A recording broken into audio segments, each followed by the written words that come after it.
নেত্রকোনার কেন্দুয়া মদন সড়কের বেহাল দশা।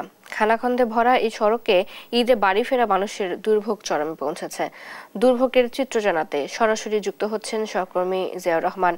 জিয়াউর, সড়ক সংস্কার নিয়ে কর্তৃপক্ষ কি বলছে? চ্যুতি, আপনি যেমনটি বলছিলেন, আমি এখন যে সড়কটিতে দাঁড়িয়ে আছি সেটি হচ্ছে নেত্রকোনার কেন্দ্র যে পৌর শহর রয়েছে সেই পৌর শহরের একেবারে সদর থেকে কিন্তু মদন যে উপজেলা রয়েছে হাওড়া অঞ্চলে, সেই মদন উপজেলায় এই সড়কটি রয়েছে।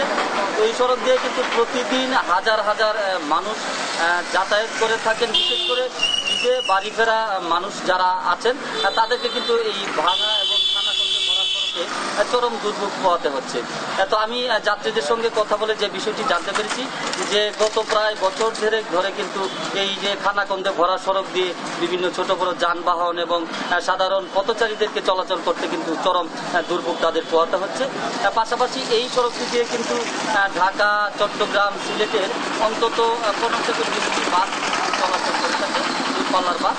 এসব বাস দিয়ে কিন্তু হাওড়া অঞ্চলের মদন, কালিয়াজুড়ি এবং আপনার আটপাড়া সহ বেশ কয়েকটি উপজেলার মানুষ দেশের বিভিন্ন জায়গায় যাতায়াত করে থাকেন। তো এই যে ঈদে যারা বাড়ি ফিরেছিলেন ঈদ আনন্দ উপভোগ করার জন্য, তারা কিন্তু ঈদ আনন্দ উপভোগ করতে গিয়ে বিশেষ করে যাতায়াতের ক্ষেত্রে তারা কিন্তু চরম ভোগান্তি সহ্য করতে হচ্ছেন। আমি কথা বলেছিলাম স্থানীয় যে উপজেলা প্রকৌশলী রয়েছেন, তারা আমাদেরকে বলেছেন যে এই সড়কটি মেরামতের জন্য তারা কিন্তু অগ্রাধিকার ভিত্তিতে তারা প্রস্তাবনা পাঠিয়েছেন। অর্থ বরাদ্দ এলেই তারা এই সড়কটির সংস্কার কাজে হাত দিবেন। তো এই ছিল আমার কাছে নেত্রকোনার যে কেন্দ্র পৌরসভা এবং কেন্দ্র মদন সড়কের যে দুর্ভোগ যাত্রীদের, সেই দুর্ভোগের সর্বশেষ পরিস্থিতি। জিয়াউর, ধন্যবাদ আপনাকে। নেত্রকোনা থেকে আমাদের সাথে যুক্ত ছিলেন সহকর্মী জিয়াউর রহমান।